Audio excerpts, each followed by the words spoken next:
for coming. We'd like to welcome Tim Johnson, Steve Martin, Jim Parsons, and Rihanna. Hello. Hi. Where do we sit? Tim, Jim, Riri, Steve. So everybody is free to take pictures as long as you don't obstruct the view of the person behind you. And we're ready to jump right in. Who wants to ask the first question? Oh, yes, I brought mine. Everybody's so polite. I can tweet this. Hi, I'm Mitch. I'm a daddy blogger with Gay NYC Dad. And my question is for all of you. How was it to act alone in a sound booth without anyone to work off of? And did any of you do any of the scenes together? Well, first, walking alone was a big challenge for me at first. But then you realize the way in which you're literally not alone, which was Tim in this circumstance. He is sort of your acting partner because he's reading the other lines in the scene, but no, you're decent. But most importantly, he's literally helping paint the image in your head of what you're diving into, because there's nothing. There's not only not somebody else there, there's no set, there's no, there's just nothing. It's whatever you can think of is what you do. But then once it wasn't frightening anymore, it got really fun because it's a very creative process, because you are alone. It's kind of reminded me very much of being a child and inventing things and things like that. But we did get to do, she and I did a session together, Steve and I did a couple of sessions together, and that was kind of heavenly because if nothing else, it was important to hear the other person's energy and the way they're doing it. And you remember that, or some part of you does, for the rest of your sessions where you're back alone again. Mm-hmm. Every time I came into the booth, I was nervous all over again. Like every session Tim and I had, the first few takes, I would be like, oh my God, I sound disgusting. But you just keep going and you start to get the gist of it, you start to get the hang of it, and working with Tim, he's such a great director, so he's really good at teaching and really spelling out the environment or the scenario so that you can go there. Looking at me? Yeah, Why your turn. not? I was delighted to finally work alone. I didn't have to put up with those hacks like Meryl Streep and Alec Baldwin and Marty Short. It was just me. All right, so this is a question for everybody. So you were all celebrities, and I'm sure that if you have a party now, people will come to them. But when you were younger, did you ever have a moment where you had a party and nobody came, or you? I didn't have a party that nobody came to, but I don't know. I always had friends, and there was always a group I felt left out of at the same time. Which maybe that's normal. Maybe that was my real middle of the road way of being. I have friends, and yet I'm still missing out. I don't know. I was once convinced I was going to have a surprise party thrown for me. And I came home, and I mean it, I was really convinced, and there was no one there. The house was empty. How old were you? Really I was sad. about 21.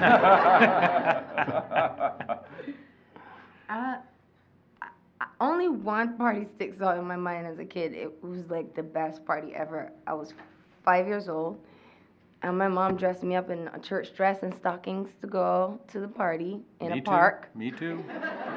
And when I say park, I'm not even talking about trees. I mean a play park with a slide and jungle and whatever. But I had a bad experience. She told me not to go on the slide in my stockings, and I refused, and I ran upward with ice cream in my hand. The rest is history. But I do remember that. Yeah, it was. Tim, how about you? I actually walked out of a surprise party thrown for me. I had the opposite experience. I had bought tickets to a concert I wanted to see on my birthday, and I was able to get one ticket, and people threw me a surprise party and said, I gotta go. They were still there when I got back. Well, so. thanks In for a coming slightly to my altered show. state, but yes. Yeah. Oh, is it my turn now? Sorry, guys. Hi, I'm Shamika from Hello Beautiful. Hello, Beautiful. We're so excited for this film, and Rihanna, we're such fans of yours, Thank you and very much. so proud of this film because it's going to give the chance for little black girls to see themselves on the big screen. Yes. And we noticed that she's from Barbados, like you. So how important for you was it to have her created in your likeness, like your traits and your qualities? I think it was both important to me and Dreamworks for this character to be as realistic as possible. We wanted little girls to feel empowered, little girls of any size, shape, color, race, it didn't matter. We wanted girls to just feel strong and brave and empowered and beautiful, and like they can do anything and they can take charge of their life or their situation no matter what. And I think we were really, really careful, especially with the animation and making sure that she wore the right things, that her body was not unrealistic, you know, and I think for kids that's going to be very special, for young girls especially. Thank you. Steve, oh, go ahead. Go ahead. It was just a joke answer that wasn't going to be very funny. I'm sure it Never was. know. You have a little boy of your own now? We have a child, You have a but child. I don't really discuss it much. Well, I don't, the Yeah, question's yeah. about, not about the Yeah. child, it was more about how did being a father factor into your decision to make this movie? And how did that kind of... Well, it didn't really factor into it. I was just excited the opportunity that the audience could finally see an older white guy on. And no, actually, I love doing animated films. You know, when you do your line and then you see the animators express it with their genius and they make it so funny, it's like some kind of classic comedy that you really can't do anymore live because people don't buy it. But in an animated film, you get to be your silliest self, and it looks genuine. Hello, everyone. My name is Rita Davis. I'm with CocoFab.com. Absolutely in love with this film. I always say I love animation. I'm a Toys R Us kid. I'll never grow up, and I love this film. I love it. But you know what? There's always a lesson to be learned in animation. And I really got a big message about hope in this film. So tell me, what was the lesson that you all learned from doing this film? I mean, For the takeaway for me I has want to been... be more like Tip. Really? Like, I Well, was that's really good. inspired by her strength and determination because, you know, even in real life, there are those moments where you start to doubt yourself or you start to really feel like it's not the right thing, you're going down the wrong direction, it's taking too long, it shouldn't be this hard, and you don't know, like, you start to lose hope, and you are right, this movie did kind of bring that back for me. And I want to be more like Captain Smek, who's Shallow. shallow and arrogant. That's a good point, though. I feel that way. Like I've said before, I kind of miss. We're not recording anymore, obviously, and I miss those few hours at a time spent seeing the world through the eyes of this character because, like, Tip has those wonderful qualities. O has his own selection of them too. This optimism and eagerness and friendliness and hopefulness that I don't carry with me as in abundance and as much of the time as he does. And there's not a good reason for, I mean, life gets in the way, but other than that, there's not a good reason for that. You could choose to view the world that way almost all the time. So yeah, that's kind of inspiring to be like our characters, alter egos. I'm vowing to be more animated. My question is for Tim. I was reading that you, I'm sorry, right over here. Sorry. Sound's coming from over there. That's weird. My name's ventriloquist. Monica. I'm with Macaroni Kid. Tim, I was reading in the notes that there was a new technology, Apollo, that was used in making this movie, and it's such a beautifully animated movie. I was wondering how it was working with that new technology and what it allowed you to do in this film that perhaps you weren't able to do in previous films. You know, the biggest thing I could do is I could bring the camera closer to the characters, and with voice performances like this, the classic film close-up is something animation didn't usually do. An animation close-up would go from the middle of your chest over your head, but a film would go in very tight. But it used to kind of break down when you'd go that close on an animated face, and it would look kind of, frankly, a little bit like plastic. This new technology, we could go right up to Tip, right up to Captain Smek, right up to O, and the animators were able, by the tiniest squint of their eye or the little tiny glint in the smile, you would get so much more subtlety. And so it was very powering as a director to be able to do what I think audiences love, get very intimate with the characters. That is awesome. It really is. Hi, I'm PJ from Cool Mom Pics and Cool Mom Tech. Hello. And hi, I love that there was a technological glitch, so to speak, with the Send All. At Cool Mom Tech, we're all about technology. So I'd love to know what your favorite apps are on your phone. What do I use a lot? Moviepop.com. What is that? Oh yeah, my fans love that. What is it? No, really, they're My like, wife and I are "What spending level so much are you money at?" on like Movie Pop. They It's are just obsessed with this disastrous. game. You'd think the director would get a free copy, but I would say Square Ready. 'Cause What is that? It's the app that your rectangular pictures could fit in the square box Oh, on for Instagram. Instagram. Without the black space at the side. But you can just move the camera to square. No. He's so Maybe you don't have an silly. I do. That's why I do square. Yeah, but sometimes you want the full look. Oh, she's You right. wanna give She's them- right what and you're I'm talking wrong. about. do not mess with the match. She's Full right. outfit. Look. You know? Are you doing Look. it now? Where? Square. But see, you lost some image, and her Yeah. point See, is. my head is big. My head Oh, can't I fit in see. that Yeah. square. Get Especially that for feet, but close up. I gotta get them. Anyways, still playing- Square oh. Ready is my app. You said that. I still like Candy Crush. Do you have apps? Yeah, I've got 1,000 of them. But, I guess I use Google Play for music. Use that for What does music that a allow lot. you to do? It allows you to upload all your music onto Google, and then it, keeps track of it, and you can play it on your phone, or on your computer, or in the house. Anything that accesses. Boy. No, I like this. I like this. Anything that accesses the internet. Hi, I'm Ronnie from mom.me. Hello. Hi, I wanted to know if you guys have ever hit send all accidentally or maybe received an email that you shouldn't have. Oh, my best friend has sent me many things that she should not have sent me. Not this one, the other one, the crazy one. And She talked bad about you and him? Oh. What? no, but we're not going to discuss that. The details of her messages. I don't but think I've I've- definitely been sent me some stuff. I haven't sent all, Accidentally. but I have gone. I'm sorry. Do I keep talking over you? It's really annoying. I'm It's not sorry. even when I start talking. When I start thinking, you just butt in. Well, that means you're taking too long. You need to hurry. You need to be patient, I'm sorry. boys. Well, Are you done? I'm done. I'm done. I've done that thing where you forward an email to someone, and you forget that your earlier correspondence is down in the bottom, and you wonder, did they read 5 paragraphs down? I'll forward this to moron. We'll get this idiot involved.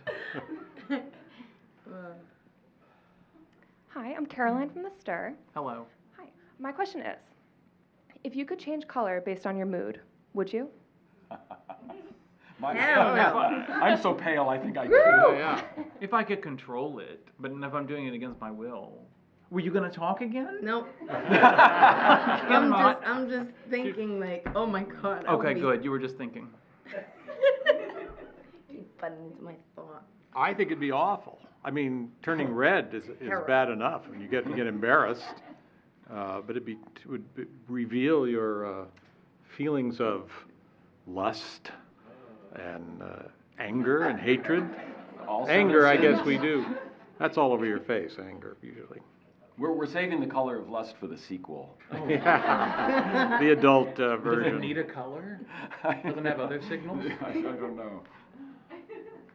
Hi, I'm Corey from Essence. Steve and Rihanna, did you guys, I see Rihanna contributed to the soundtrack, but did you, Steve, and Rihanna, did you help with the overall production of the album, or how many other songs are going to be on the soundtrack? There are 7 full songs right now on the soundtrack, and it's not just me on the album. We worked with a few other artists and collaborated with some people and some producers and scorers. I mean, even throughout the movie, the soundtrack, there's a lot of music from the soundtrack in the movie, but Tim worked with, I mean, some amazing, talented string players that really helped to score the film and tie all the emotions together, kind of just give the vibe or the energy just to build the atmosphere of what you're supposed to feel in that moment. Well, Rihanna and a couple of producers, songwriters, she's had a long partnership with Stargate. We started working on the music 3 years ago when we cast her as the voice. I mean, right away. And so I like to think of Home as a non-musical musical. The characters don't burst into song and Wait a minute. sing. There's the Boo of Death song. Steve's right. Yeah. Which I Jim wrote is the first version of. Well, you know the story. I don't remember it, but I wrote it. You are credited. With my mouth. You haven't seen the end credits. It says Boo of Death Song by Jim Parsons. But the funny story there is the Boo of Death Song, and I said, Jim goes, well, what is the Boo of Death Song? And I said, I just want you to make it up. And he startled and took a deep breath. And then he sang this beautiful, now it's Grammy with like a melody. And I went, actually, no, I need you to be really bad. And he goes, oh, I get it now. It's funny, when I sang it, you didn't say, I need you to be really bad. Hi, my name's Holly from theculturemom.com. Hi. Steve, I read that you compared acting in an animated feature to writing a play because you can make changes and experiment. Yes, you get to, with a play, you get to try it out, maybe take it out of town, rewrite it, rework it, and even during the run, during the previews, you can make changes. And it's very much like that in an animated film because you could actually do a scene, animate it, try it out, and see if you like it. And then if not, change it. Unlike a film, which is a very hard thing to do. Right, and so on that note, how did you all weave other skills and passions like playwriting, well, we talked about playwriting, maybe songwriting, appearing on stage, into your work on this film? How do you what? How do you what? How did you weave some of your skills and passions, like the playwriting, like the songwriting, like appearing on stage, into your roles? We would meet every 6 weeks or so, each of us, over the course of a couple of years. So I got to work with each of you, 20 times or so. And we would always begin the session by showing them the work we'd done since our last meeting. So I'd show Rihanna a clip of early animation, or Jim would see a scene in lighting. And it would turn into a conversation. I'd say, actually, with Captain Smek as much or more than any character, we played him at one point really kind of harsh and mean, and we looked at it with Steve, and we all agreed like the comedy was getting too far buried underneath the drama of it. And then we tried him even more sort of outrageous, and we just would look at it and talk, and everybody brought their sort of best instincts to elaborating on the character. It's funny, I know Steve was a bigger part of adding things to his dialogue and stuff than either of us were. I never improv'd other than the Boo of Death song. But, and I think there's reason for that. I think Steve's better at that than me. Maybe not you, but me. No, I'm horrible at it. Okay, you're bad at it too. But also, I think that you were making major character changes with him as it was going, and our characters weren't changing quite as much. They were more where they were. But there was a huge sense of playfulness the whole time, in that the way the story was moving, you would always be getting new things. Like, we're rewriting this scene, so now it does this. We're rewriting this scene, so now it does this. And they were doing like what Steve said. They were rewriting on the spot, and it's one of the reasons I think it takes so long. Tim always says, I don't know if you like me saying this, but I don't care. He always says, there's really no excuse for a bad animated movie. You have every chance in the world to get it right.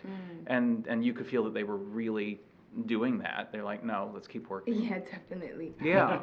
We were just talking about this, actually, Tim and I would be in the studio. It could be 2 o'clock in the morning, 4 o'clock in the morning, and he would be FaceTiming me or Skyping me to make sure that we get a line here. The very last line we recorded was 6 weeks ago. I mean, weeks ago. Yeah. And it was just in a random moment that we had to get in the studio and just do this one line. But it was moments like that huge, that though. really were, line. worth it and important. Sorry. They told me, they said, Steve, we need one more line from you. And I said, okay, I'll come in. And then they said, no, actually, our sound engineers were able to create the sentence from other words. I don't know what it was, but we added an ed onto a verb. That's all we had to do is say make it a past tense, and it turned out the sound editor said Steve said the same like line a couple different ways, and we were able to snip. So. Hello, my name is Adana, and I'm a mommy blogger at Rattles and Heels. And my question is, I noticed that the main characters, they were both outsiders, and I wanted to know if you were ever outsiders as kids, and what advice would you give children who are being picked on or feel like outsiders? I have felt like an outsider ever since my first day at school. I mean, I think that's really it. Like, you're at home, and, you know, it's the whole, not to go there, but really, when you're at home, you have this sense of comfort, you belong, it's familiar, it is you. And not until you leave your home and you have to be in another environment, supervised by completely different people and around different children who come from different homes, and you're immediately exposed to all these type of things, because just as strange as they are to you, you are to them, and it can be hurtful. It comes off hurtful for children, but really they're trying to understand each other, or they really don't understand each other because they come from a completely different background or culture. And it really is just about being who you are, no matter what. Like, you just have to understand that everybody's not going to be like you, even in those horrible situations. I think it's beautifully put, and I think that it speaks to why the situation everybody in the movie is in to a degree, but specifically Tip and O are in, is such a universal feeling. I love what you just said about you at one point leave your home where you're like, everything's natural and normal here. I can do nothing that's weird. It's all, we're normal here. And as soon as you leave, everybody's going to run into a situation where it's like, that's not acceptable here. Okay. You know, so to varying degrees, there are harder times to get through or not. But I think, too, what you say is exactly the truth. There's only really one choice to get through that, and it's to stay true to yourself and know that there are people who, if you're running into people who think you're a real weirdo right now and seem to judge you, there's plenty of those who aren't. And eventually, yeah, that's going to be your moneymaker, frankly. Embrace your freak. It's so true. Is that it? I felt like an outsider. Are we done? Right. I noticed I was talking, everybody's getting their coats.